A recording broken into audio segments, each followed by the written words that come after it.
Քանի որ Հրանտ Բակրատյանը շատ հանգամանալից այդ մասին խոսեց, ես չեմ ուզում անդրադառնալ Նիկոլի ազգային ժողովում երեք հնչեցրած տնտեսական ստերին, բլեֆին, թե քանի տոկոս է աճել Հայաստանի տնտեսությունը, բյուջեն եւ այլն եւ այլն։ Այո, հիմա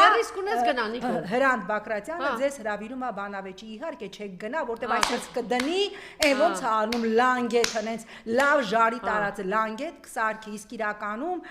սիրելի հայրենակիցներ, ուզում եմ տեղեկացնել, որ Նիկոլի օրոքը ոչ միայն կրկնապատկվել է մեր պետական պարտքը, այլև մեր ներքին պարտքը 6 անգամ աճել է եւ հիմա մենք 1 տրիլիոնից ավելի գումար մեր հարկատուների հաշվին մենք մարելու ենք Նիկոլի վերցրած պարտքերի տոկոսը եւ մայր գումարը։ Սա է Նիկոլի ասած տնտեսական